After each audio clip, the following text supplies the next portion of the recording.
পতিত স্বৈরাচার এবং ফ্যাসিবাদী গোষ্ঠীর রেখে দেওয়া যে জঞ্জাল, তাদের যে মানসপুত্রগুলো, তাদের ধ্যান ধারণার অনুসারী যারা এখনো এই সমাজে প্রশাসনের এবং বিভিন্ন ক্ষেত্রে যারা এখনো গাপটি মেরে বসে আছেন, তারা আমাদের এই পরিবর্তনকে আমরা যাতে অর্থবহ করতে না পারি, আমরা যাতে দেশকে সামনের দিকে এগিয়ে নিয়ে যেতে না পারি, তার জন্য নানা বিভ্রান্তি ছড়াচ্ছে, বিভেদ তৈরি করার চেষ্টা করছে, যেটি আমাদের বিগত 53 বছরের রাজনীতির একটি অন্যতম অনুষঙ্গ ছিল।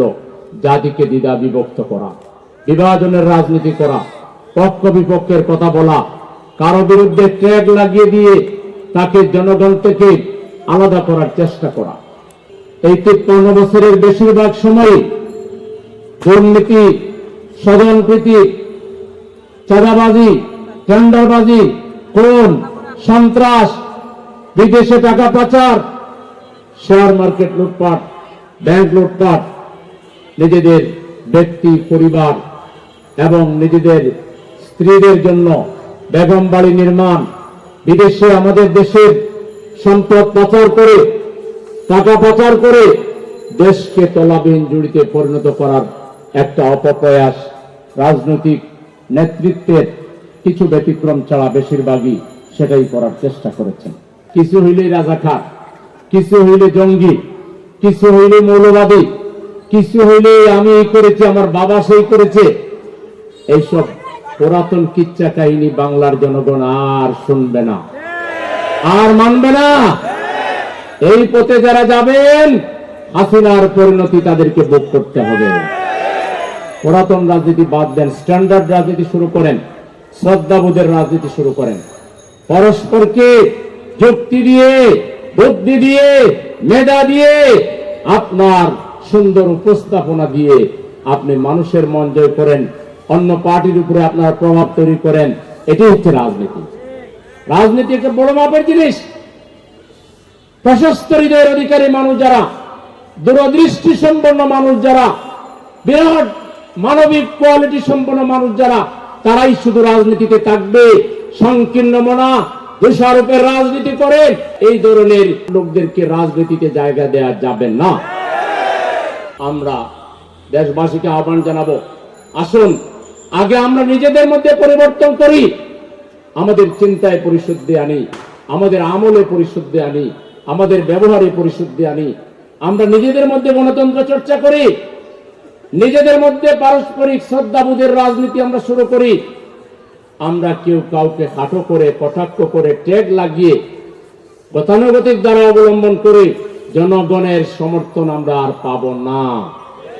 সেজন্য আমি জামাত ইসলামীর কর্মী ভাইদেরকে বলবো, দেশের এই পরিবর্তনের এই মহেন্দ্রক্ষণে, এই সুযোগে এদেশের সংখ্যাগরিষ্ঠ মানুষের যে বোধ, যে বিশ্বাস, যে সংস্কৃতি, যে মূল্যবোধ, এদেশের সংখ্যাগরিষ্ঠ মানুষের যে আচার ব্যবহার, সংখ্যাগরিষ্ঠ মানুষের যে ঈমান আকীদা, এর ভিত্তিতে বাংলাদেশের জনগণকে ঐক্যবদ্ধ করে লুটেরা গোষ্ঠীর বিরুদ্ধে জনগণকে প্রতিবাদী বানিয়ে ফেলতে হবে। আমরা সংখ্যাগরিষ্ঠ মানুষ বিশ্বাস করি লা ইলাহা ইল্লাল্লাহ মুহাম্মাদুর রাসূলুল্লাহ। আমাদের স্রষ্টা যে আইন দিয়ে নবমণ্ডল এবং ভূমণ্ডল সারা বিশ্বকে পরিচালিত করেন এবং বিশ্বের সর্বত্র যে আইনের মাধ্যমে শান্তি প্রতিষ্ঠিত, ইভেন আমাদের যে 3.5 হাত বডি, আমাদের দেহের মধ্যে যে ফাংশন, যে স্ট্রাকচার, এগুলো স্রষ্টার দেয়া। চোখের জন্য, কানের জন্য, মুখের জন্য, হাতের জন্য, পায়ের জন্য, শরীরের প্রত্যেকটা অঙ্গ প্রত্যঙ্গের জন্য স্রষ্টা নিয়ম ঠিক করে দিয়েছেন। এই নিয়ম মেনে আমাদের দেহ পরিচালিত হয়, আমাদের দেহ আমাদের কথায় পরিচালিত হয় না। ঠিক তেমনি আল্লাহ তাআলা আমাদেরকে সৃষ্টির সেরা দিয়ে ওয়ালাকাদ কাররামনা বানি আদম বানিয়ে, তার গোলাম বানিয়ে, তার প্রতিনিধি বানিয়ে, তার জমিনে তার হুকুম বাস্তবায়িত হবে। তার জন্য আমাদেরকে এই পৃথিবীতে আন্দোলন করার জন্য, সংগ্রাম করার জন্য, মানুষের অধিকার আদায় করার জন্য দায়িত্ব দিয়ে আল্লাহ তাআলা এই পৃথিবীতে পাঠিয়েছেন। আল্লাহ তাআলা জিজ্ঞেস করছেন, মা লাকুম লা তুকাতিলুনা ফি সাবিলিল্লাহ আল মুস্তাদআফিনা মিনার রিজাল ওয়ান নিসা ওয়াল বিলদান আল্লাযীনা ইয়াকুলুনা রাব্বানা আখরিজনা মিন হাযিহিল ক্বরিয়াতি যালিমি আহলুহা ওয়াজআল লানা মিন লাদুনকা ওয়ালিয়ান ওয়াজআল লানা মিন লাদুনকা নাসীরা। আল্লাহ ডাক দিয়ে আমাদেরকে জিজ্ঞেস, তোমাদের হলোটা কি? তোমাদেরকে এত নিয়ামত দিলাম, সৃষ্টির সেরা জীব বানাইলাম, আমার রিপ্রেজেন্টেটিভ বানাইলাম, তারপরে তোমরা কেন আমাকে পাওয়ার জন্য, জান্নাত পাওয়ার জন্য কেন তোমরা অসহায় বনি আদমের ফরিয়াদে সাড়া দিয়ে তাদের বন্ধু হয়ে এই জালেম, জুলুম, চাঁদাবাজি, টেন্ডারবাজি, কোন দর্শন, অশ্লীলতা, বেহায়াপনার এই ডাস্টবিনের রাজনীতিকে ঠেকিয়ে দেওয়ার জন্য, বন্ধ করার জন্য কালেমায় বিশ্বাসীরা, দেশের প্রেমে বিশ্বাসীরা তোমরা কেন ঐক্যবদ্ধ হচ্ছ না? ওয়াতাসিমু বিহাবলিল্লাহি জামিআন ওয়ালা তাফাররাকু।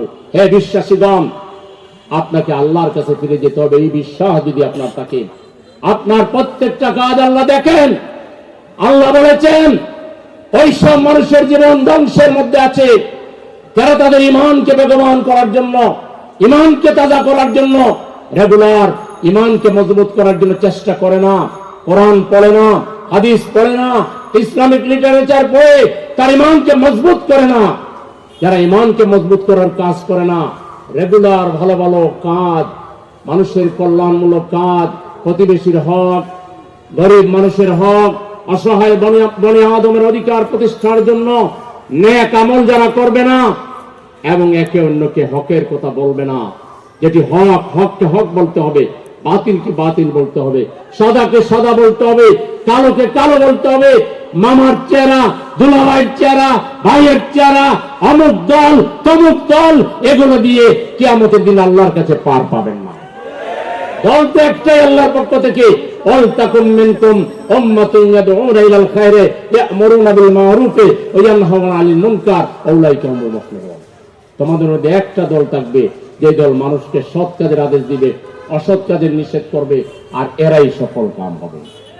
জামাত ইসলামী সেই আল্লাহর নির্দেশ বাস্তবায়ন করার জন্য 12 মাস 24 ঘন্টা জামাত ইসলামীর ইতিহাস হচ্ছে সত্যকে তুলে ধরার ইতিহাস, মিথ্যার বিরুদ্ধে লড়াইয়ের ইতিহাস, শাহাদাতের ইতিহাস, কারাবরণের ইতিহাস, স্যাক্রিফাইসের ইতিহাস।